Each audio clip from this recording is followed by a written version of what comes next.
Uhum. Augusto, e aí, qual é a dimensão, na tua opinião, dessa greve aí? Primeiro, só uma informação. Sabe como é feita a greve? O que acontece com greves no metrô na Alemanha? Eles simplesmente abrem as catracas. Ponto. Uhum. Quer dizer, ninguém paga nada. Você atinge a companhia financeiramente e não perturba o andamento a população. Da população. Exatamente. No Brasil, eles sabem disso, os sindicalistas aqui. Até porque tem muito contato com a Alemanha. Eles só aprendem o que não precisa nas viagens à Alemanha. Essa, por exemplo, eles não fingem que não sabem. Bom, eles planejaram o seguinte, os envolvidos nessa greve. Aliás, eu pergunto quais são as bandeiras principais. Você tem, Ellen? A reforma trabalhista e a reforma Previdência. São dois Pois pontos. Eles são contra isso, eles não dizem a favor do quê. Eles são o que eles querem, não mexe em nada, faz alguma... mantém a legislação de 1940, ou se avança, né? Eles não têm propostas concretas. Então, você pode chamar de movimento pró-corrupção, movimento a favor do passado, né? Mantém essas coisas todas. É um movimento sem bandeiras e que pretende, foi planejado para que o Brasil vivesse o maior feriadão de todos os tempos, porque começaria com a greve. Tem o dia do trabalho, e dia primeiro aí, né? até o depoimento do Lula em Curitiba, porque a segunda-feira você salta, porque é a mesma turma que está nessa. O que mostra que eles têm tempo de sobra para defender o quê? Os sindicatos defendem o imposto sindical.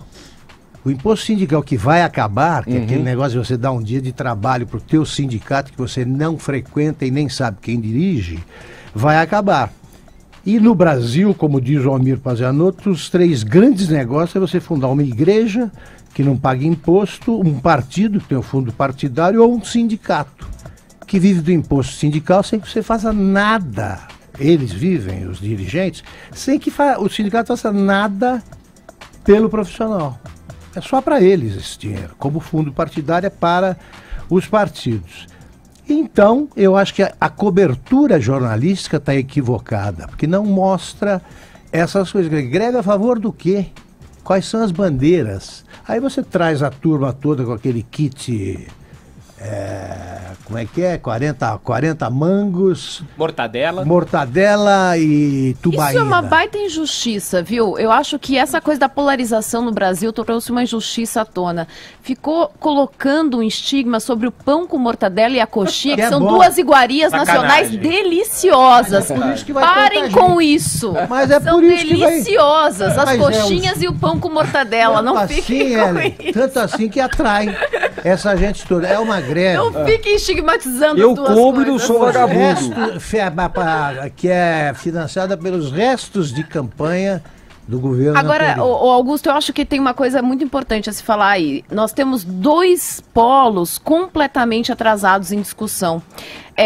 Sindicatos que ficam reivindicando leis trabalhistas da época de Lindolfo Collor, que estão extremamente ultrapassadas, e patrões, empresários reivindicando leis trabalhistas, que aliás não eram leis, que são pré-Princesa Isabel. E aí a gente não entra num acordo. Exato. A gente precisa pensar numa maneira de modernizar, trazendo emprego, mas garantindo cidadania. Como é que a gente faz isso? Porque os interesses em jogo não estão sendo contemplados de maneira alguma. Aí, Ellen, você tem que ter o seguinte, propostas para negociar. Se você não tem uma proposta clara, eu não entendo o que eles querem exatamente. Não, eles não têm propostas, eles querem terra arrasada. Eles não têm coragem de dizer isso. Aí dá para negociar, mas se você não tem uma proposta, vai negociar com quem? Não, vale só lembrar o seguinte, eu fiz uma matéria aqui na Jovem Pan sobre essas delações, que parte das delações era o quê?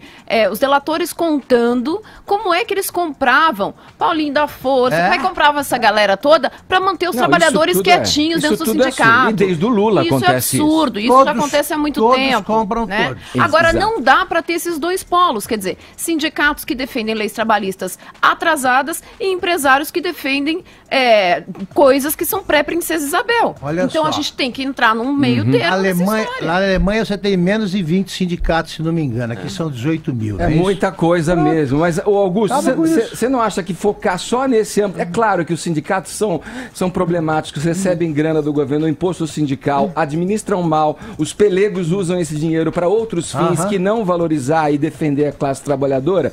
Mas não ficar só nesse ponto, não também acaba limitando o nosso espectro de discussão, porque o que a Ellen traz é o seguinte, o que deveria haver? O que a gente está em busca? Um equilíbrio, não é? Entre essas normas que representariam uma modernidade em algo que é velho e defasado, mas do outro lado tem a questão da defesa de direitos, não fragilizar o trabalhador. Diga quais... Não, eu pergunto para quem organiza a greve, quais? O que eles querem? Você não sabe, eles não dizem. Queremos que continue o imposto sindical, eles não têm coragem de dizer isso. Então eles falam, isso aí são os direitos subtraídos ao povo. Quais? Eu quero saber. Sei lá, posso pensar um agora com você? Não estou cobrando de você. Realmente. Eu acho que eles olham a proposta, pegam os tópicos e veem o que ali representa algo prejudicial à classe trabalhadora. Por exemplo, tem obviamente coisas a questão da jornada, a negociação das jornadas diferentes, de 8 horas, você flexibilizar isso com o trabalhador, eu acho que é uma coisa boa. A questão do home office é uma coisa boa também, a remuneração por produtividade, isso tudo faz parte do que se propõe dentro de uma É uma coisa absurda no Brasil hoje, por exemplo, você não pode flexibilizar seus dias de férias. Você é obrigado a tirar, no máximo, férias de dois pontos. Seria um contra. Claro, mas isso, tenta encontrar alguma faixa dizendo isso. Não tem, vai ter nada, não. Propõe. Vai ter fora tema. Porque exato. Vira fora tema. Vira a questão, o cerne vira político. Olha só. Se eu não puder tirar, desculpa, Augusto, se eu não puder tirar as férias no período junto com o meu filho, por exemplo, que tem o período escolar, agora é restrito a quem tem filhos deficientes, com alguma necessidade especial. Se eu não puder, isso está me prejudicando na minha vida. Isso faz com que eu não tenha uma relação que eu poderia ter com os meus familiares. Claro. Por exemplo. Que nenhum sindicato leva, porque eles não estão preocupados com isso. É o seguinte, o que eles propõem para que se reduza o desemprego? Que foi criado também por essa legislação atual. Contribui. O que eles querem fazer para que a coisa continue? Sim. Continue não continue, né? Sim. Para que seja amenizado o programa do desemprego. Agora, quer que eu te cante a cobertura de amanhã? O que você vai ler? Vai. Entrevista com autoridades e com dirigentes sindicais. Você não pega a professora de Jundiaí, olha aí, que ela vive as dificuldades lá, e pergunta, o que significa para você essa greve? Você está fazendo greve? Quais são os teus problemas? Não. Fica a dica do Augusto aí, hein, imprensa? Cobertura oficialista, sempre combatista. Ô Zé Maria Trindade, você tá aí ainda, Zé? Ouvi bem. Ou tá em greve, ou tá em greve. Não, já disse que não vai fazer. Olha, tem jornalista que vai. Tem redações que vão parar.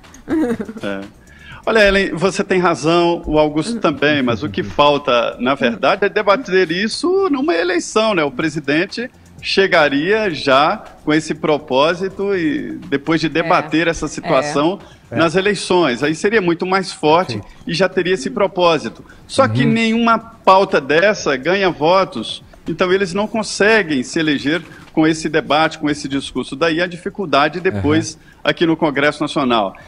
Esse projeto deve ser aprovado até porque não se trata de emenda à Constituição. E olha, pelo que eu pude ouvir e sentir aqui, os deputados querem ir muito além do que está nesta proposta de reforma trabalhista, viu? Eles querem mudar muito mais coisa. No mérito é isso aí, de que a negociação vale acima do legislado, a questão das férias, né? A questão de ficar só meia hora para o almoço e sair mais cedo. Quer dizer, são negociações importantes que serão feitas não diretamente com o pescoço e a foice, como se costuma dizer, mas através dos representantes que são os sindicatos. Tá certo. Falou tudo, Trindade. O problema é que o carro está trocando o pneu em movimento, né?